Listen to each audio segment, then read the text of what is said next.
동해안은 약하게 비가 내리겠고 5mm 미만의 강우 예상되고요. 경상북도 북부 동해안 지역도 빗방울 떨어지겠습니다. 지금 서울 기온은 19.5도입니다. 윤지수입니다.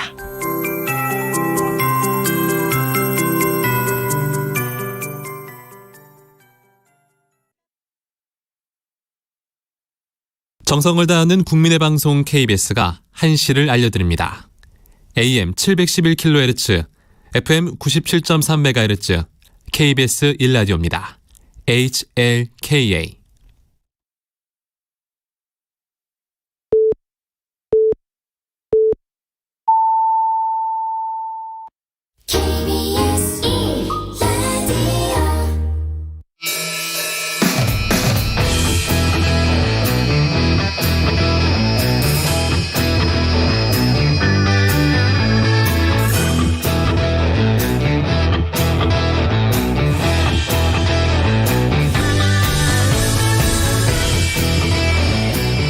정관용의 시사본부 토요일 순서 2부 시작합니다. 매주 토요일 2부는 주요 정치 이슈를 거두절미하고 알맹이부터 토론해보는 시간 각설하고로 문을 열죠.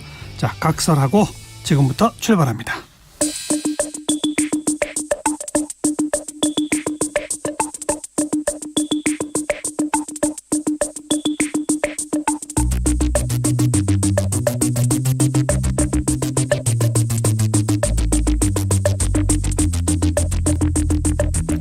뜸들이지 않습니다. 알맹이부터 찌릅니다. 고수들의 진검승부, 끝장토론 각설하고. 네, 최민희 전 더불어민주당 의원, 김병민 윤석열 캠프 대변인 두 분 어서 오십시오. 안녕하세요. 자, 항상 이 질문으로 시작하죠. 금주의 뜬 인물, 진 인물.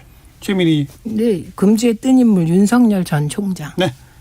네, 동의합니다. 네, 그럼 뭐 더 얘기하지 맙시다. 금주의 진 인물. 김웅 의원. 김웅. 왜요?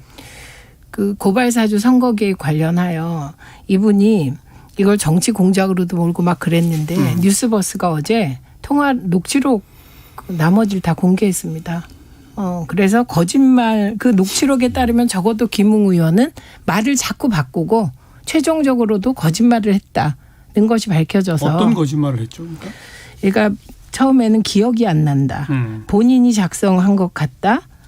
그리고 누군가 작성한 걸 받은 것 같다. 말을 자꾸 바꿨잖아요. 그리고 본인이 작성해서 검찰에 검수를 받은 것 같다. 그 말이 자꾸 바뀌었어요. 예. 근데 어제 최종 녹취록이 본인이 작성한 것 같다. 김웅 의원이 네. 본인이 작성한 것 같다. 그런 녹취록이 공개됐어요. 그러니까 이 말이 자꾸 왔다 갔다 바뀐 게 거짓말이다. 기억을 못한 게 아니라 거짓말을 한 게 아닌가. 물론 그 녹취록이 사실인데 진실은 아닐 수 있겠죠. 그럼에도 불구하고 그 녹취록에 나온 뉴스버스 녹취록 예. 그 전화할 때는 기억이 생생했는데 이후에는 기억이 안 나는 일은 없잖아요. 그래서 여러 가지 거짓말을 했다. 그래서 김웅. 네. 네, 뭐 이번 여기- 주에 소환 조사를 받았죠. 그렇죠. 예, 소환 조사 3일날 받으면서도 소환 조사 됐죠. 말씀하셨던 것처럼 과거 우리가 알던 김웅 의원의 모습과 또 조사에 대비하고 있는 김웅 의원의 모습에 대해서 뭐 실망감을 피력한 분들도 일부 있는 것 같습니다. 조사가 끝나고 결국은 기소가 되는지 여부들을 봐야 되니까 일단 의원님의 의견에 대해서 김웅 의원은 이번 주 좀 어려운 시기를 겪지 않았나 싶습니다. 네. 표현 죽여주죠. 그리고 차분하게 대응을 왜 하네요. 진인물이 아니고 윤석열- 어려운. 윤석열 캠프에서는 어쨌든 어쩌면은 윤석열 후보와 연결될 수도 있을 고발 사주 수사에 대해서도 차분히 지켜보고 있다. 명 대변인이세요? 그냥 차분히 지켜보고 있다. 저도 진인물 얘기 될까요? 네. 네, 금주의 진인물. 제가 그분 이번 주에 진인물은 그분입니다. 대장동의 그분. 그분. 왜냐하면 그분에 대한 언급을 했던 김만배 씨가 구속이 됐거든요. 예. 남욱 변호사도 결국은 구속이 됐는데 김만배 씨는 구속되는 과정에서 그분의 행정을 따른 것이라고 얘기를 합니다. 그분이라는 건 이제 과거에 천화동인에 대한 그분 논란이 있었던 것 말고 이번에 구속되면서 그분 성남시장이었던 이재명 시장의 행정을 따랐다고 이재명 시장과 한 몸처럼 엮여 들어가는 전략을 편 것 같은데 예. 이따가 얘기를 하겠습니다마는 본인의 측근에 대한 통화 내용 등 여러 가지 의혹들이 불거지면서 김만배 씨의 구속과 맞물리고 결국은 이재명 시장을 향하는 이런 여러 가지 어려움들이 이번 주 진입물을 꼽게 된 배경이라고 생각합니다. 뭐 언급하신- 의견 없습니다. 관심도 별로 안 가는 거라. 관심이 안 가세요? 네. 왜요? 별로. 왜냐하면 그분이란 단어가 언론이 그분 저널리즘, 특히 JTBC 그분 저널리즘이라고 제가 명명했는데요. 예. 뭐 한물 간 거라. 김만배 입에서 그분이 나왔다고 달라질 게 없어서. 이 그런 대목은 관심이 우리 후반부에 좀 다시 이야기해 보도록 하고요. 자, 또 두 번째 공통 질문입니다. 이번 주에 가장 핫했던 말, 누구 입에서 나온 말, 뭐 재밌었던 말, 어이없었던 말, 충격적인 말 다 좋아요. 말 한마디. 우리 최민희 전 의원. 정치에 관심 갖게 해놓고 000 후보를 뽑냐? 그 누구예요? 이 말이 댓글인데요. 이준석 대표를 향한 말. 이게 젊은 층이 그 정치에 관심 갖게 해놓고 000 후보를 뽑냐? 이런 댓글이 있었습니다. 저는 이 댓글이 이번 주에 국민의힘에 약간의 관심을 가지고 들어왔던 20, 30대 젊은이들 일부의 마음을 예. 잘 표현한 말인 것 같아요. 예. 네. 정치에 관심 갖게 해놓은 건 이준석 대표다. 네. 너 때문에 내가 관심 들어왔는데 가졌는데 결국은 000 후보를 뽑냐? 이거였어요. 000은 제가 표현하기 힘든 표현이고요. 이게 댓글 내용이라는 거죠. 네. 그 댓글이 확 끄는데요. 확 끌다. 제가 이번 주의 말은 제목이 확 끄는데요입니다. 아. 예, 오피스 누나라는 웹툰 때문에 이번 주 내내 화제가 됐던 얘기인데요. 정치인의 말. 웹툰 제목을 보고 이재명 후보가 언급한 예, 맞습니다. 이었죠? 제목이 화끈한데요라고 나왔지만 처음에는 제목이 화끈한데요 이 두 가지가 섞여 들어가면서 마지막에는 화끈한데요로 얘기가 됐습니다만 그 뒤에 나왔던 대화에서 성인물은 아닙니다라고 이제 옆에 있었던 관계자가 얘기를 하면서 이 대화가 적절했는지를 두고 한 주 시끄러웠습니다. 그러니까 확 끄는데요라고 얘기한 예. 거예요. 발음이 좀 비슷하죠. 지금 이제 최민희 전 의원이 2030 일부의 댓글이라고 한 대목, 그 대목을 좀 더 깊이 얘기를 해봅시다. 이게 왜냐하면 이건 우리 이재명 후보가 되고 나서도 과연 완팀이 될 것이냐 뭐 이런 얘기 오래 했었지 않습니까? 마찬가지로 윤석열 후보가 됐어요. 완팀이 될 것이냐. 또 홍준표 후보를 지지했던 사람들은 그러면 몇 %나 윤석열 후보한테 올 것이냐. 이제 오늘 이제 그 문제를 한번 분석을 해봐야 되는데 먼저 윤석열 후보의 수락연설 한 대목 잠깐 들어보고 이야기 나누겠습니다. 기득권의 나라에서 기회의 나라로 약탈의 대한민국에서 공정의 대한민국으로 바꾸겠습니다. 반드시 정권 교체해내겠습니다. 분열과 분노의 정치, 부패와 약탈의 정치를 끝내겠습니다. 새로운 대한민국을 반드시 만들겠습니다. 감사합니다. 네. 그러니까 역시 아직 그 정치 연설의 경험이 많지는 않다는 게 드러나는 게 이게 뭐 하겠습니다 했을 때 박수가 나오기 시작하면 좀 쉬어야 되는데 계속 그냥 하는 모습이 나왔어요. 네, 어제 수락연설에서 아마 그 처음 겪어보는 아마 그런 장면이지 않았을까 싶습니다. 정말 그 제1야당의 대선 주자로 선출되고 나서 굉장히 가슴이 좀 벅찼을 것 같고요. 그리고 준비했던 내용들 하나하나 읽어 내려가면서 말을 얘기하고 또 많은 생각들이 머릿속에 있지 않았을까 싶고요. 내용들 보시면 결국 정권 교체를 원하는 국민들의 마음을 대변하겠다는 내용들이 상당하기 때문에 지금 잘못되어 있는 문재인 정부를 정말 국민들이 원하는 나라로 돌리겠다는 내용들이 주를 이루고 있습니다. 네. 우선 분열과 분노를 끝내겠다는 분이 분열시키고 너무 분노하고 계신 것 같아요. 저수락 연설문이. 그리고 차분하지 못해서 이건 이게 연설을 할 때 그 연설의 내용하고 본인의 상태나 워딩이 일치해야 되는 거거든요. 그러니까 진짜 분노를 끝내겠다고 하면 본인은 차분해야 될 것 같아요. 그래서 그런 면이 참 안 어울린다. 저 연설과 본인이 그런 느낌이 좀 있었습니다. 뭐 연설에 대한 코멘트는 한마디씩 들어봤고 뭐 최민희 전 의원은 윤석열 후보가 될 거라고 예측했었잖아요. 네, 한 번도 바뀐 적이 없습니다. 방송에서도 계속 그렇게 네, 얘기했고 네. 저희 시사본부의 각설하고 코너를 만들면서 윤석열 캠프 대변인을 캐스팅한 거는 저희는 이미 될 걸 알았기 때문에. 그렇게 말씀하시면 제가 서운함. 저는 또 제가 좋아서 캐스팅이 된 줄 알았는데. 그게 중위법. 그게 1번이고 그게 1번인데 만약 윤석열 후보가 안 되면 지금 이제 난감한 거 아닙니까? 네, 많은 방송국이 난감했을 것 같습니다. 자, 이제 좀 분석에 들어가 봅시다. 결국은 당심에서 23%를 윤 후보가 앞섰고 민심에서는 10%를 윤 후보가 졌어요. 이걸 어떻게 봐야 되느냐. 중도 확장성이 과연 있느냐 문제. 홍 후보를 좋아했던 2030 세대들 아까 그 댓글 같은 거 과연 합칠 수 있느냐. 뭐 아무래도 예. 김병민 대변인 저는 둘을 좀 분리해서 봤으면 좋겠습니다. 예. 그러니까 2030 세대의 민심이 홍준표 후보에게 상당 부분 투영됐던 건 사실입니다. 그래서 이 부분을 우리가 어떻게 홍준표 후보와 원팀도 이루고 또 2030 세대가 일부 이제 윤석열 후보에 대해서 적극적으로 확 끌리지 못했던 걸 어떻게 만들어내는가는 저희에게 주어진 무거운 숙제고요. 근데 이 여론조사에서 당초에 이제 역선택이라고 하는 민주당 지지층 등 이게 배제되지 않았기 때문에 다소 불리한 측면이 있었던 것도 사실입니다. 그래서 이 내용을 조금 배제시키면서도 또 20대 30대의 여론들이 상당 부분 상대 후보에 갔던 것들 가져오기 위해서 그 여론조사에서 이렇게 많이 벌어졌기 때문에 무조건 민심이 윤 후보에게 돌아섰다 이렇게 보기엔 좀 무리가 있고요. 네, 다만 젊은 층들의 목소리들을 담아내기 위한 무거운 숙제를 안고 있다고 정리할 수 있을 것 같습니다. 어떻게 보세요? 그 오세훈 재보궐 때는 대부분의 그 보수 쪽 평론가들이 거꾸로 얘기했거든요. 민심이 당심을 이겼다 이렇게. 오세훈 후보가 처음에는 그 나경원 후보와 혹은 주호영 후보와의 당심에서 엄청나게 밀렸잖아요. 예. 그런데 여론조사 지지율이 높았습니다.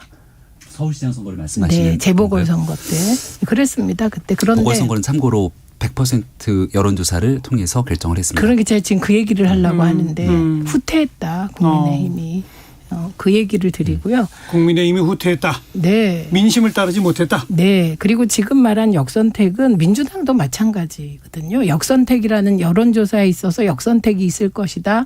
뭐 어떨 것이다. 문제는 사실 하나만 한 얘기다. 여론조사라는 건. 그렇게 봐야 되고 제가 일관되게 윤석열 후보가 될 것이다라고 하는 건 5대5의 룰 때문이었어요. 네. 당심이 50% 반영되는 것 때문에. 예. 그리고 지난주에 김병민 대변인은 8% 정도 차로 이길 것 같다. 우리 밖에서 얘기할 때. 그때 제가 4, 5% 차로 이길 것 같다 그랬거든요. 딱 중간이네요. 네, 근데 6.5였어요. 그게 딱 중간이 나온 거예요. 그러니까 저는 그럼에도 불구하고 국민의힘도 조금 민심에 가까운 결정을 해서 4% 내지 5%라고 얘기했던 것이거든요. 근데 당을 더 정확히 아시니까 그렇게 얘기했던 것인데 어쨌든 저는 한마디로 이번에 윤석열 후보 입장에서는 그게 뭐 본인이 뿌듯할 수도 있겠지만 거꾸로 정치권 웃음내. 근데 저는 그런 마음도 있을 것 같습니다. 왜냐하면 내가 뛰어들어서 몇 정치 달 만에 20년 30년 했다는 자들을 내가 몇 달 만에 뒤집어 엎을 수 있네. 예. 내가 홍석현 사주 만난 거 잘했네. 보수 언론 사주부들을 만나서 그게 어쨌든 보수 언론은 굉장히 윤석열 후보 우호적 보도였거든요. 그런 생각도 아울러 있지 않을까. 뭐 이런 생각을 해보고 가장 염려되는 거는 국민의힘이 탄핵의 강을 건너기 위해서 이런저런 노력을 해왔습니다. 근데 되게 왜곡된 형태로 탄핵의 강을 건너는구나. 왜곡된 형태? 네. 박근혜 탄핵 후에 박근혜를 구속시킨 검사를 후보로 뽑는구나. 이건 상식적인 걸까? 이런 생각. 조금 이상하긴 하죠. 그게 아주 어쨌든 이게 비상식적이에요. 그래서 저는 이 부분을 계속 탐구 중입니다. 특히 보수적인 분들 이제 남양주에도 보수적인 60대 이상 계속 만나면서 여쭤보고 있어요. 그분들은 뭐라고 그래요? 진짜 솔직하게 얘기하면 윤석열이 서울법대를 들어가고 그리고 구수해서 고시 패스한 거 높이 사는 분들 있었고요.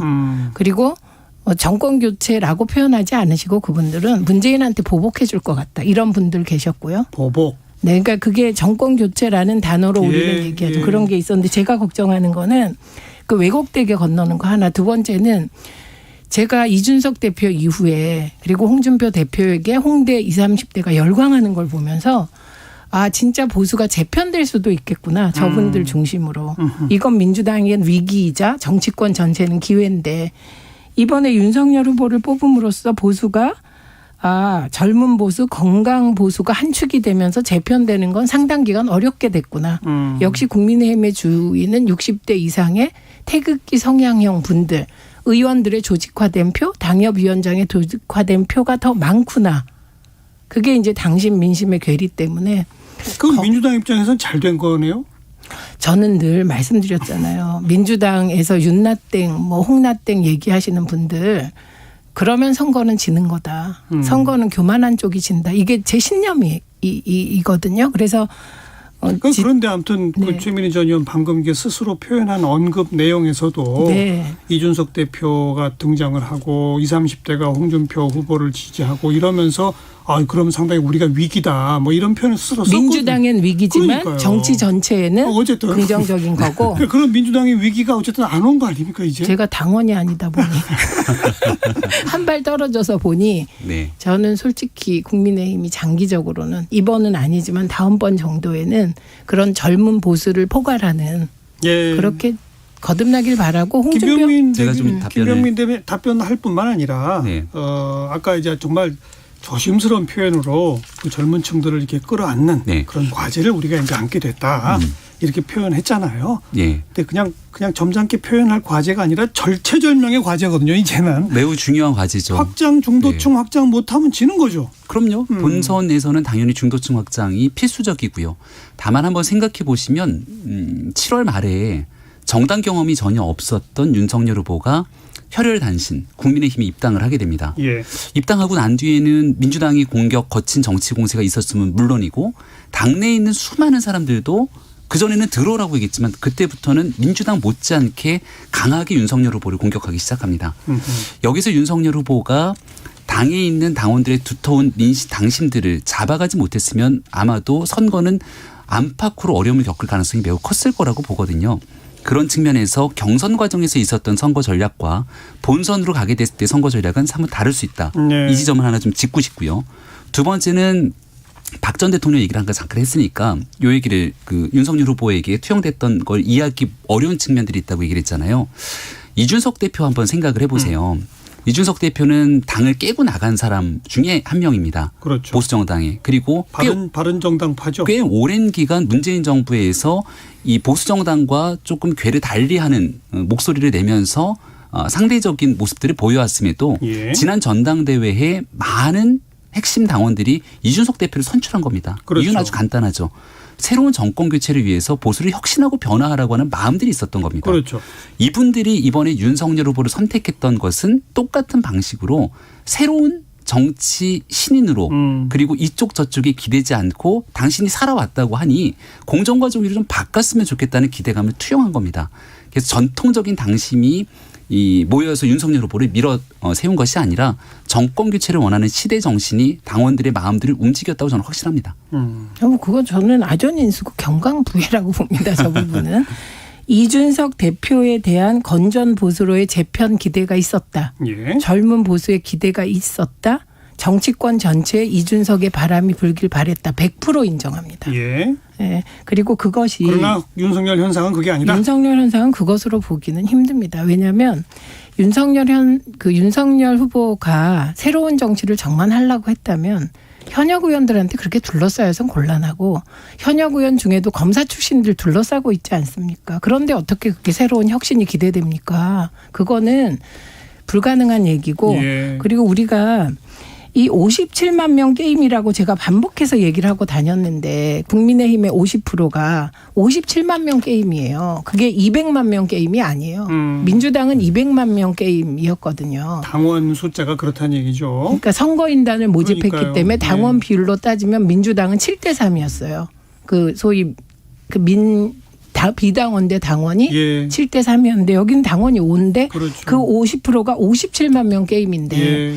이준석 대표 이후에 들어온 분들이 26만 명 정도라는 거거든요. 그렇죠. 그중에 젊은 층이 한 10만 명 정도거든요. 그러면 나머지는 뭐냐. 이 26만을 제외한 나머지는 역시 31만은 기존 당원인 거예요. 그래서 이 부분은 정확하게 보셔야 되고 기존 당원에게 그러면 바람이 불 거냐? 바람이 세냐? 아니면 조직력이 세냐? 100% 조직력이거든요. 그 57만 명 게임에 31만 명 게임에서는. 그래서 저는 제가 여전히 그 말이 멋있긴 한데 새로운 정치 뭐 정권 교체라는 시대 정신이 됐다는데 정권 교체가 시대 정신인 적은 한 번도 없습니다. 2012년에도 박근혜 대통령이 당선될 때 민주당이 정권 교체를 시대 정신으로 내세웠거든요. 안 되더라고요, 그게. 그러니까 정권 교체는 안티테제이기 때문에. 그래서 그 부분은 조금 더 생각해 보시길 기대합니다. 한 가지만 바로 잡을게요. 언급하세요. 현역 의원에게 둘러싸여 있다고 얘기를 했지만 예. 오늘자 조간신문들을 보면 윤석열 옆에 누가 있나 이제 이런 게 쫙 당선되고 난 다음에는 보도가 되지 않습니까? 많은 기자들이 전화가 왔어요. 주변에 있는 현역 의원 중에 누구를 핵심으로 뽑으면 좋겠는가. 핵심으로 뽑는 현역 의원들이 많지가 않습니다. 예. 실제로 윤석열 총장 옆에 어떤 현역 의원들이 있는지를 뭐 선대위 구성하고 기구표는 있지만 진짜 가까이 있는 현역 의원들이 많지가 않았습니다. 그리고 윤석열 현상에 대해서 제가 한 가지만 더 언급하고 싶었던 건 뭐냐면 예. 과거 고건 전 총리 그리고 안철수 전 대표 반기문 전 유엔 사무총장으로 쭉 이어지게 되는 좀 뭔가 중도적이고 새로운 사람들이 정치를 바꿨으면 좋겠다는 기대감들이 있었지만 어느 누구도 이걸 해내지 못했거든요. 지금까지는 서투르지만 시작하는 윤석열 후보의 모습에서 다소 기대감을 충족시키지 못했다는 아쉬움들이 있을지 모르나 만약 윤석열 후보가 최종적인 정권 교체의 길에서 목적지까지 가게 된다면 한 번도 경험하지 못했던 네. 새로운 정치의 기회들을 만들 거라고 확신합니다. 이제 두 분이 두 분 나름대로 바라보는 정치 분석적 시점에서 윤석열 후보에 대한 규정을 달리하는 거예요. 그러니까 김병민 대변인은 새로운 보수 인물의 상징으로 표상화 만들고자 하는 것이고 최민희 전 의원은 뭐 표 분석이나 뭐나 다 볼 때 그냥 정통 국민의힘 의원들과 그 기득권이 조직표를 동원해서 만들어낸 인물. 근데 지금 그렇게 보시는 거죠. 제가 한마디만. 네. 우선 중앙일보에 얼굴까지 다 나왔는데요. 그리고 지금 핵심 중에 핵심은 권성동 의원이다. 이런 얘기도 나옵니다. 근데 본인이 마음속으로 핵심이라고 생각하는 건 아내 아닐까 뭐 이런 생각이 드는데 지금까지는 오히려 현역 의원들이 막 몰려갔는데 현역 의원들이 가까이에 없다. 이 말이 저는 말이 안 돼요. 그건 정말 국회의 속성상 국회는 배지와 안 배지가 너무나 차이가 나는 곳이라 현역 의원들이 몰려가면 당연히 현역 의원들은 그 옆에서 그냥 후보가 원하지 않아도 지분이 생기고 뭐 측근이 되는 겁니다.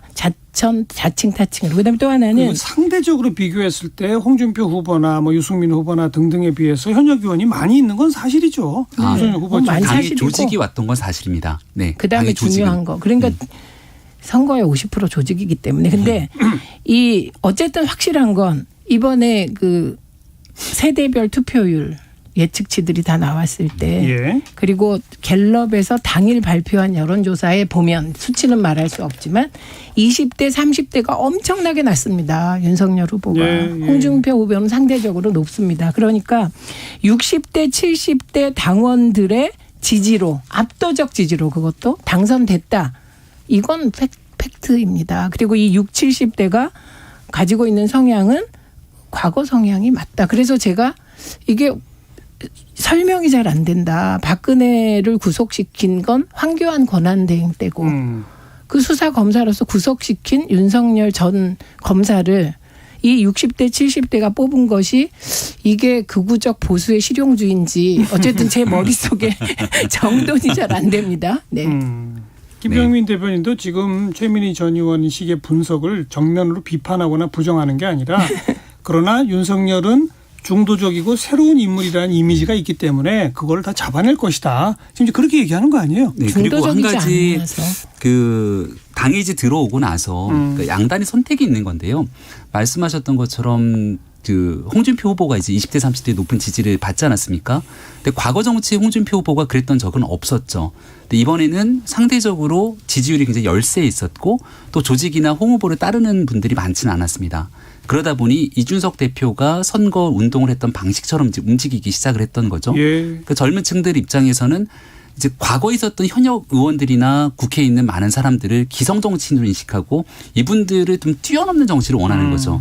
근데 윤석열 후보는 일단 당에 들어갔기 때문에 여기에서 기존에 있었던 분들과 호흡하고 협력하지 않으면 사실상 선거를 치르기 어려운 어려움이 있습니다. 특히 내부 경선이니까. 그럼요. 내부 경선이니까. 예. 그렇게 손을 잡았던 내용들이 다소 젊은 층들에게는 기득권의 일환 아니냐 이렇게 비춰질 수 있다고 생각합니다. 예, 이제 그거를 본선에서 뛰어넘으면서 더 중도로 외연 확장하고 그러니까. 젊은 층들이 바라는 새로운 정치 혁신을 위해서 이제 노력할 때가 됐다는 거죠. 그러니까 중도는 미래형이고 그러니까 지금은 김병민 비중도. 대변인이 말하는 식으로 본선에서 제대로 실력 발휘를 하면 이기는 거고 예, 맞습니다. 최민희 전 의원이 얘기하는 식으로 본선에서 여전히 그 과거 전통 그 보수 기득권의 모습을 보여주면 지는 거고 그런 거 아닙니까? 아니 그러니까 이게 다른 거예요. 저는 현재 분석을 예, 하고 있는 알겠어요. 거고 네. 미래 희망을 얘기하시는 겁니다. 네.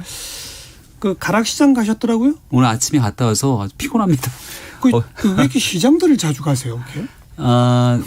보통 이제 그 선출되고 난 다음 첫 행보가 어디냐가 굉장히 중요하지 않습니까? 근데 윤석열 후보가 유독 시장 그리고 자영업자의 민생 현장들을 많이 찾고 예.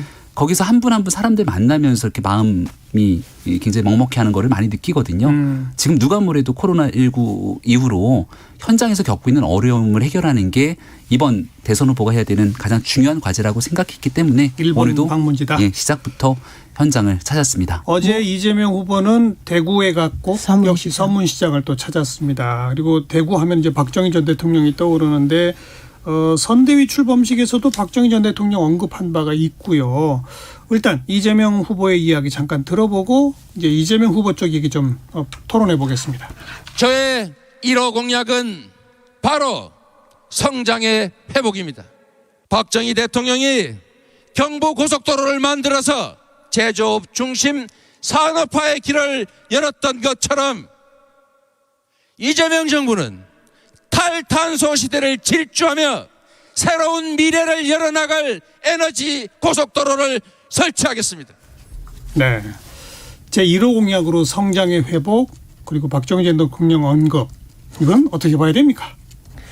저게 보수의 아젠다로서 오랫동안 인식됐던 성장 그리고 진보의 아젠다로서 오랫동안 자리했던 분배. 근데 사실 성장과 분배라는 게 그렇게 진보 보수의 그 이념적인 문제가 아닌데 우리나라에서만 유독 그게 약간 대립적이고 갈등적인 것으로 되어 있었잖아요. 그래서 저는 이재명 후보가 어쨌든 분류상 진보 후보인데 예. 성장을 제1 가치로 내세우고 그다음에 경선 중에는요. 경제 대부흥을 내세운 적이 있어요. 그렇죠. 네, 그래서 이런 게 중도 확장 전략 아닌가요? 사실 그렇죠. 그런 거죠? 내용상으로. 그래서 시장 가는 이유 딴 거 없어요. 그림이 좋잖아요. 그리고 시장 가서 그 어머니들 계시잖아요. 저도 선거 때 시장 가고 심심하면 시장 가요. 저는 예, 왜냐하면 이제 밥을 지어야 되니까. 그럼 알아보시는 분들이 막 좋아해요. 그리고 먹을 것도 주고. 예. 그러니까 사진 찍기가 엄청 좋은 게 시장이에요. 그리고 오뎅 먹잖아. 오뎅. 그 오뎅도 왜 그러냐면 오뎅이 가장 싸고 맛있고 하여튼 굉장히 추억의 음식이잖아요. 오뎅 먹는다고. 예. 근데 이제 중요한 거는 그 국물은 괜히 그냥 있으면 먹고 싶죠. 그래요. 그리고 어쨌든 추울 때 먹고 싶고 겨울 되면 더 생각나서. 근데 중요한 건 선거 끝나면 안 온다고 꼭 욕을 하세요. 그래요. 그래서 맞아. 이건 그림이 좋아서 그런데 그 마음이 진심이길 바랍니다. 저는 그게 누구든. 그리고 아무튼 지금 이렇게 성장을 내세웠다. 중도층 확장 전략에 이미 들어간 것이다. 네, 이미. 어떻게 평가하세요? 성장을 내세웠지만 어떤 성장인가가 중요하죠. 근데 여기 박정희 전 대통령을 언급했지만 또 에너지 고속도로를 얘기했던 측면들을 우리가 짚어보면 진보 진영에서 비판했던 내용 중에 국가주도 성장에 대한 비판을 참 많이 하죠. 예. 이재명 후보의 이 성장에 관한 정책들 그리고 그런 메시지를 보면 국가가 중심이 되는 내용이 많습니다. 지난번에는 상상할 수 없을 정도의 대규모 국가의 투자를 언급하기도 했거든요.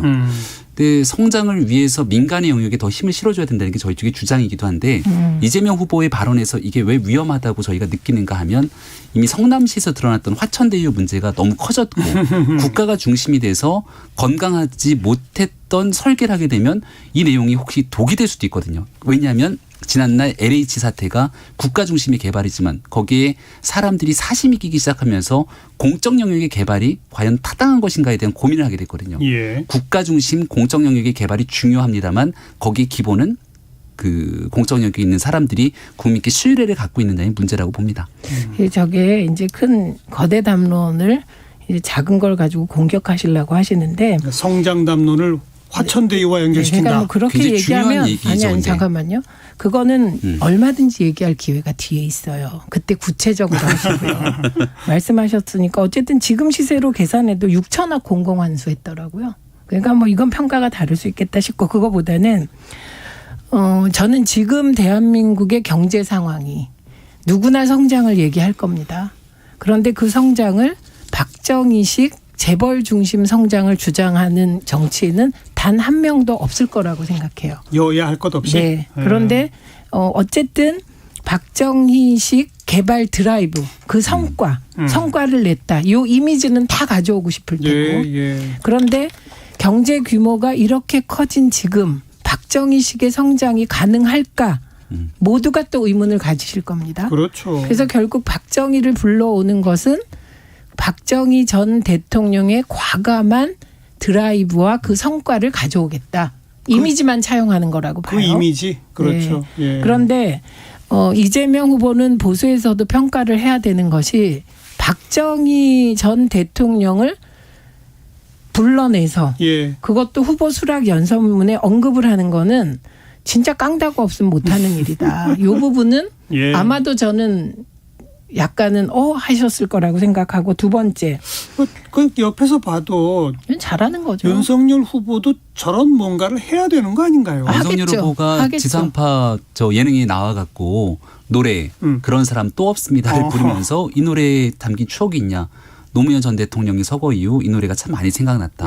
이런 얘기를 할 정도로 김대중 전 대통령의 김대중 오부치 선언에 대해서 한일 관계에 대한 얘기를 꺼내기도 하고요. 예. 역사의 그 중간에서 같이 바라봐야 되는 얘기들은 윤석열 후보가 늘상 입에 달고 사는 얘기이기도 합니다. 이게 좀 익어야 된다고 지난번에도 얘기했잖아요. 김대중 오부치 선언을 얘기하는데 지금의 한일 관계가 대한민국 정부 잘못이다. 이런 식으로 얘기를 했기 때문에 조금 익혀주세요. 술이 좀 익어야 맛이 나듯이 익혀주시면 좋겠고 예. 그다음에 공정성장이라는 개념처럼 추상적인 게 없는데 그게 대충 제가 이해해 보니 이게 경제민주화 개념 개념 플러스 소위 문재인 정부의 소득 주도 성장이 저는 소득 주도 성장이라는 말에서 이미 틀렸다. 이거는 소득 일부 개입 성장이다. 이게 맞다고 생각하거든요. 그래서 그런 개념 그리고 거기에 플러스 대규모 국가 투자인데 네. 이 대규모 국가 투자를 에너지 고속도로를 얘기한 건 4차 산업혁명에 대규모 투자하겠다. 알겠습니다. 그 정도인 것 같습니다. 제가 그냥 옆에서 볼 때 이재명 후보는 후보가 되자마자부터 주 4일 근무제 또 음식점 총량 허가제 전국민 재난지원금 그리고 박정희 대통령 언급하면서 성장의 회복 이렇게 계속 또 뭔가 정책 아젠다를 던지면서 지금까지 행보를 보이고 있거든요. 네. 윤석열 후보 캠프의 앞으로의 전략은 어떻습니까? 이제 후보가 됐으니까. 네. 역시 마찬가지로 정책 위주로 갑니까? 어떻게 됩니까? 일단은 사람을 통해서 보여주는 게 우선이죠. 어떤 선대위를 구성하는가 이걸 통해서 집권에 대한 의지를 김종인 총괄선대위원장 됩니까? 벌써 뉴스가 파다하게 나오고 있는데요. 두 분의 관계가 매우 좋기 때문에 김종인 위원장께서도 어떤 방식으로든 역할을 할 거라고 저는 생각을 합니다. 사람을 잘 꾸리고 그다음에 이제 본격적으로 정책에서 많이 얘기하지 못했던 내용들을 역시 그쪽도 정책. 국민들께서 갖고 있는 정책들을 얘기를 할 텐데 예. 지금 말씀하셨던 주사일제, 음식점 총량제 그리고 재난지원금 이 모든 일들을 가만히 곱씹어 보면 민주당 내에서도 이견들이 있는 내용들이에요. 그럼 맞아요. 그래서 네. 처음에 음식점 총량제 등이 얘기가 나왔을 때도 이재명 후보가 시선을 돌리려고 하는 것 아니냐. 재난지원금 문제도 마찬가지고 왜냐하면 워낙이나 이따 얘기하겠습니다마는 이재명 후보 하면 뉴스가 다 성남시 대장동으로 향하고 있으니까 차라리 논쟁이 되더라도 이슈를 다른 쪽으로 돌리는 방향으로 가다 보니 너무 이게 잘 정리된 공약이 아니라 논쟁이 촉발된 공약으로 간다라는 비판이 거죠. 아니라 윤석열 후보는 어떤 그래서 정책이에요? 얘기를 다시 드릴게요. 정책 위주로 이 내용들이 말씀하셨던 내용 중에서 하겠다가 아닌 거. 주사일제도 그렇고 음식점 총량제도 하겠다가 아니지 않습니까? 던져본 거고. 재난지원금 문제는 김부겸 총리 등에 대해서도 아직 안 맞는 내용이잖아요.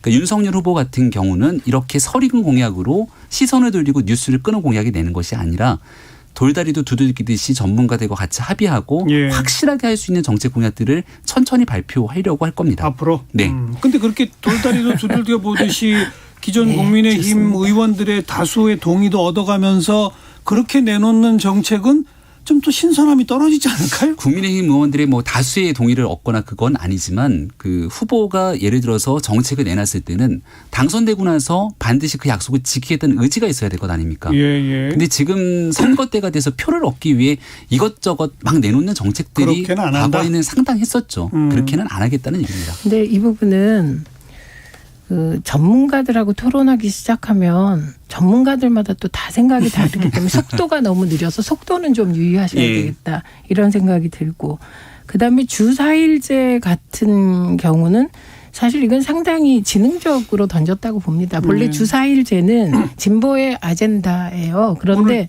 오늘 일부 시간에 심상정 후보 나왔는데 네. 심상정 후보의 1호 공약입니다. 네. 예, 그래서 원래 정의당이 그런 역할을 했죠. 노동 쪽 의제를. 그렇죠. 예, 그 무상급식이 그래서 시작된 거 아닙니까? 그래서 정의당의 존재 이유가 있는 거고. 그래서 이 주 4일제 같은 거는 어떤 의도에서 던졌건 논의할 만한 아젠다를 잘 던진 거죠. 알겠습니다. 아무튼 양쪽이 다 정책 위주로 가는 전략은 국민들 입장에선 좋은 거예요. 그런 대선판이 좀 만들어지길 바라고. 우리 잠깐 좀 요 얘기 해봅시다.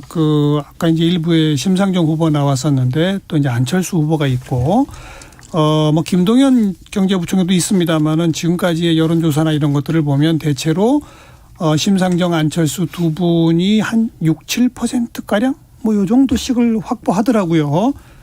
물론 이제 양강이 뭐 한 30몇 %씩 차지합니다만, 그러나 이게 대선 막판에 가면 그 6, 7%라고 하는 건 어마어마한 숫자거든요. 자, 이 사자구도식의 형태가 지속될까요? 아니면 뭐 아주 예컨대 윤석열과 안철수는 합치고 뭐 이재명과 심상정이 합치고 뭐 이런 식의 구도로 재편될까요? 어떻게 보세요? 전 진짜 모르겠더라고요, 아직은. 안철수 대표가 만약 안 나왔다라고 하면 심상정 후보가 끝까지 갈 가능성이 꽤 있었다고 봅니다. 그리고 지난 사실 2020년 총선에서 총선 전까지 연동형 비례제 등을 통해 민주당과 연대를 해왔지만 총선에 막상 들어가고 나니까 위성정당을 만들어서 깨졌죠. 정의당 입장에서는 사실상 뒤통수를 세게 맞은 셈이었죠. 그래서 이번에는 정의당의 가치를 위해서 쭉 달릴 가능성이 높았는데, 아주 만약 안철수 대표가 국민의힘과 단일화를 하게 되면 이제 심상정 후보를 향한 거센 단일화 압박이 들어가지 않겠습니까? 한쪽이 단일화가 되면 양쪽 다 가능해질 것이다. 그래서 결국은 양당 구도로서 크게 두 세력이 맞붙게 되는 선거가 치러질 공산이 매우 높지 않을까 생각합니다. 어떻게 보세요? 일단 깨알 같은 반쪽짜리 얘기를 하셨기 때문에 팩트 체크를 하자면 그 위성 비례정당은 국민의힘이 먼저 만들었죠. 물론 먼저 했죠. 네, 그래서 민주당이 만드는 과정에서 정의당하고 같이 해보려고 했으나 협상이 잘 안 됐기 때문에 앞부분을 빼시면 그 얘기가 안 됩니다. 그럼 이해찬 대표 너무 억울해하실 거예요. 안 하려고 하다가 정치는 현실이다, 이거 때문에 하신 거라. 근데 아무튼 일부 시간에 심상정 후보는 민주당이 위성정당 만든 거를 굉장히 강하게 비판을 하더라고요. 하죠. 그래서 제가 역으로 이건 먼저 지금의 국민의힘이 먼저 했는데 그럼 국민의힘은 비판의 대상도 안 됩니까? 이러니까 제가 딱 한마디로 역사의 뒤안길로 가야 할 세력을 여태 놔둔 게 민주당이 잘못이다, 뭐 이런 식의 표현으로. 저는 그런 비판에 동의합니다. 민주당이 더 섭섭했다, 이거에도 그렇죠. 동의합니다. 그렇죠. 근데 지금 보면 구도가 딱 30, 30, 40. 항상 그래요. 그 구도가 지금 재현되고 있는 거예요. 근데 그 40 중에 20% 정도가 유보예요. 늘 20%가 맞아요. 유보고요. 그리고 나머지 20%를 놓고 그 심상정 후보나 안철수 후보가 어떤 데 8%까지 되더라고요. 안철수 후보가. 그러면서 20 안에서 움직이고 있는 거예요. 그럼 지금 유보 20층은 사실은 조금 성격 분석 달리 해봐야 되죠. 그 부분은 투표를 안 할 수도 있고. 그러니까 저는 안철수 후보가 국민의힘과 합칠 가능성보다 심상정 후보가 민주당과 합칠 가능성은 좀 더 낮다고 생각합니다. 더 낮다. 낮다. 그래서 정말 민주당이 정의당과 뭐를 같이 구상하려면 예를 들면 저는 보수 쪽은 네. 예를 들면 지분을 놓고도 뭔가를 할 수 있는데 예. 진보는 그게 안 되는 거 우리 모두가 잘 알지 않습니까? 예. 정말로 큰 틀에 예. 연립정부, 연합정부 이런 큰 틀의 구상 없이는 정책 연대가 확실히 해야죠. 어려울 것 같습니다. 그래서 조금 더 고난이도다. 고차 방정식이다. 이렇게 봅니다. 아무튼 이제 대선의 국면, 구도가 대충 잡혔고 앞으로 바라볼 뷰 포인트들을 오늘 쭉 짚으신 거예요. 민주당 이재명 후보가 던지는 정책 아젠다들, 거기에 이제 윤석열 후보가 어떤 정책 아젠다로 대응하고 양쪽 다 중도층을 향해서 어떤 식의 전략을 펴나갈지, 이게 이제 중심이 되고, 다른 그 이른바 제3지대 후보들 이쪽도 참 우리가 좀 살펴봐야 할 그런 대목입니다. 자, 정관용의 시사본부 함께하고 계시고요. 1시 40분 향해 가고 있네요. 교통정보 좀 듣겠습니다. 공인혜 씨. 네, 이 시각 교통정보입니다. 먼저 서울 시내 집회 소식입니다. 대학로 이화동 사거리에서 마로니에 공원 앞 하위 2개 차로가 오늘 오후 2시부터 예정된 집회 준비 관계로 부분 통제